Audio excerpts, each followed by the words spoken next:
BBA, BCA, BCom computer కోర్సులో 100% placement లభించే ఏకైక డిగ్రీ కాలేజ్ కూకట్పల్లిలోని I3 డిగ్రీ కాలేజ్ 8367215215. నమస్తే, వెల్కమ్ టు సుమన్ టీవీ. నేను మీ యామ్ని. ప్రస్తుతం మనతో ఉన్నారు ప్రముఖ ఆధ్యాత్మికవేత్త డాక్టర్ అనంతలక్ష్మి గారు ఉన్నారు. అమ్మతో మాట్లాడి మనకున్న సందేహాలను అడిగి తెలుసుకుందాం. నమస్తే అమ్మా. నమస్తే అమ్మా. అమ్మ, కొన్ని ప్రత్యేకమైన రోజుల్లో కొంతమంది బంగారం అనేది కొనుగోలు చేస్తూ ఉంటారమ్మా. ఎక్కువగా జనాలు వచ్చేసి అక్షయ తృతీయ రోజు. ఆ రోజు కొనడం వల్ల ఏమైనా బంగారం డబుల్ అవుతుందా, లేకపోతే అదొక రూల్ అమ్మ కొనాల్సింది? నాకు తెలిసినంత వరకు ఆ రోజు బంగారం కొనాలి అన్నటువంటి మాట ధర్మశాస్త్రాల్లో ఎక్కడా లేదు. పైగా అక్షయ అనేటటువంటి పదం అక్కడ ఉంది కనుక క్షయము కానిది, నాశము లేనిది. ఈ నాశము లేనటువంటిది ఏదైనా సంప్రాప్తిస్తే ఆ రోజు దొరికింది, నాశం లేకుండా ఇంకా వస్తూనే ఉంటుంది అని లెక్క. ఇవాళ బంగారం కొనుక్కుంటే అలా బంగారం వస్తూనే ఉంటుందని. కానీ అక్కడ మర్చిపోతున్న విషయం ఏమిటంటే, బంగారం మీకు ఎలా వచ్చింది? డబ్బు ఖర్చు పెడితే కదా వచ్చింది. అంటే ఈ ఖర్చు పెట్టడం అన్నది కూడా అక్షయంగా పెడుతుందా లేదా? వెళ్తుంది. అంచేత మన దగ్గర నుంచి ధనం, డబ్బు అలా వెళ్ళిపోతూనే ఉంది, బంగారం వస్తుంది.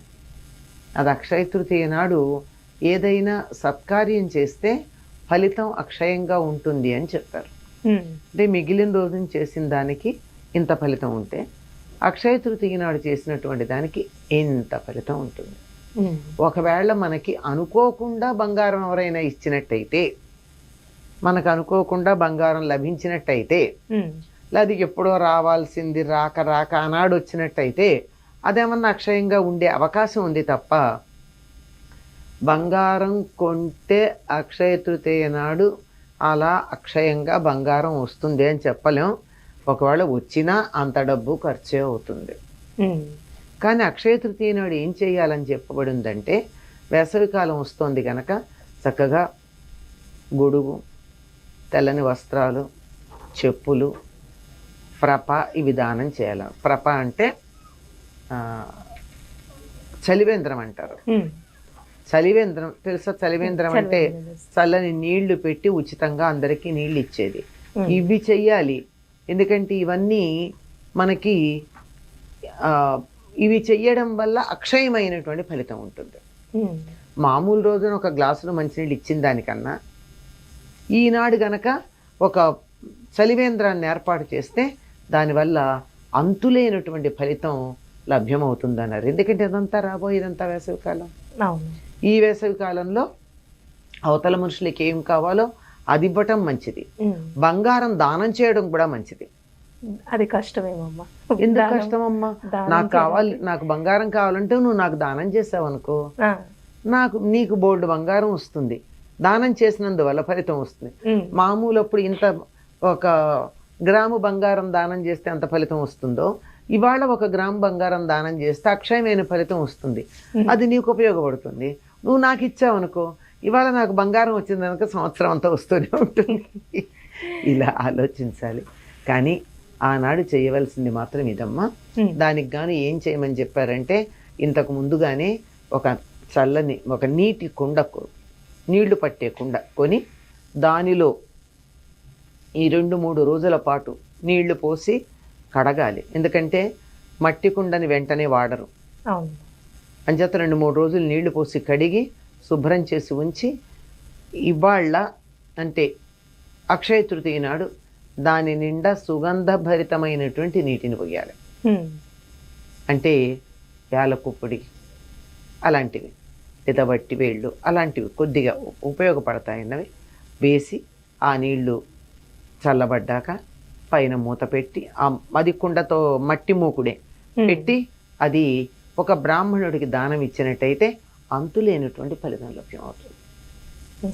అలాగే వచ్చేది వేసవికాలం గనక తెల్లని వస్త్రాలు, చెప్పుల జత, గొడుగు, అలాగే వారందరూ తినడానికి కావాల్సినటువంటి ఆహార పదార్థాలు, తీపి పదార్థాలు, ఇట్లాంటివి అంటే మిఠాయిలు లాంటివి చేసి ఇవి దానం చేస్తే ఫలితం ఉంటుంది, అంతులేని ఫలితం ఉంటుంది.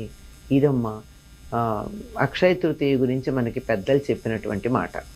అంతేగాని అక్షయ తృతీయ నాడు బంగారం కొంటే అంతులేని బంగారం వస్తుందంటే ఈ పాటికి అందరి ఇళ్లలోనూ వాళ్ళు బంగారం ఉండాలి. అవును. ఈ మధ్య కాలంలో 15-20 సంవత్సరాలుగా ఇది ఒక పెద్ద స్లోగన్ అయింది. అంతకుముందు మనం ఈ మాటలు ఎరగం కదా. అంతే. అలా అయినట్టయితే ఎంతమందో కొన్న వాళ్ళందరి ఇళ్లలో ఈ ఇళ్ళు బంగారంతో నిండిపోయి ఉండాలిగా ఈ పాటికి. లేదు ఇంకా లేవు కదా. అమ్మ, ఒకవేళ మనం ఆ రోజు బంగారం కొనుక్కున్నామే అనుకోండి, అది మన అమ్మవారి దగ్గర పెట్టాలంటారా? అసలు ఏం చేస్తే మంచిదంటారు? అంటే మీకు ఏదన్నా అవసరం ఉండి తర్వాత పెళ్ళిళ్ళు ఉండి ఇంకేదో అవసరం ఉండి కొంటే కొనుక్కోవాలి, కానీ ఇవాళ కొన్నందువల్ల అక్షయంగా బంగారం వస్తూ ఉంటుందని మాత్రం అదే కొంచెం అనుకోక్కర్లేదు. మామూలుగా ఎప్పుడైనా సరే మనం బంగారం కొన్నా ఏం కొన్నా దేవుడి దగ్గర పెట్టే వాడుకుంటాం కదమ్మా. ఈరోజు కూడా అక్కడే పెట్టి వాడుకుంటే బాగుంటుంది. అసలు ఈ బంగారం అన్న పదం ఎందుకు వచ్చిందంటే ఒక చిన్న ఊహ చేయాల్సిన అవసరం ఉంది. సాధారణంగా ఇంట్లో పెద్దవాళ్ళు కానీ కొంతమంది గురువులు కానీ శిష్యుల్ని బంగారం అని పిలుస్తూ ఉంటారు. ఎందుకు పిలుస్తారు? లోహాలన్నింటిలోకి ఉత్తమమైనటువంటి లోహం బంగారం. తక్కువ స్థాయికి సంబంధించిన లోహాలని ఉత్తమ స్థాయికి చెందిన వాటిగా మార్చేటటువంటి ప్రక్రియ కూడా మన వాళ్ళకి తెలుసు. స్వర్ణ విద్య అంటారు.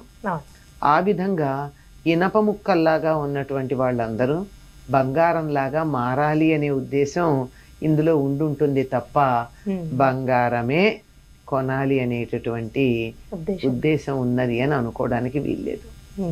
ఈ రోజుకి చాలా ప్రత్యేకతలు ఉన్నాయమ్మా. బంగారం కొనడం గురించే మనం మాట్లాడుతున్నాం. ఇంకేమున్నాయమ్మా ప్రత్యేకతలు? సింహాచలంలో చందనోత్సవం చేస్తారు అక్షయ తృతీయ నాడు. దానికి ముందే ఏర్పాట్లన్నీ చేసుకుని ఉంటారు. ముందు రోజు వలుపు ఉత్సవం చేస్తారు, ఆ తర్వాత ఇవాళ చందనం పూస్తారు. చాలా విశేషంగా ఉంటుంది. ఈనాడు చందనం ఎవరికైనా దానం ఇస్తే కూడా చాలా మంచిది. ఎందుకంటే వేసవికాలం వస్తుంది అంటే శరీరానికి చెమట పడుతుంది. చెమట పట్టడంతో పాటుగా సెగ్గడ్డలు మొదలైనవి లేస్తాయి, వేడి చేస్తూ ఉంటుంది. ఈ చందనం వేడిని తగ్గిస్తుంది, పైన గడ్డలు వస్తే అవన్నీ బాగు చేస్తుంది, తర్వాత చెమట పట్టి వాసన లేకుండా చేస్తుంది, ఆహ్లాదకరంగా ఉంటుంది. అందుకని చందనోత్సవం చేయడం, స్వామిని దర్శించుకోవడం, ఏదో ఒక దైవాన్ని దర్శించుకోవడం, ఇవి చేయాలి. కానీ బంగారం కొనడం అనేటటువంటిది మనకెక్కడా లేదమ్మా. చాలా చక్కగా తెలియజేస్తారమ్మా అక్షయ తృతీయ గురించి. ధన్యవాదాలు. సంతోషం.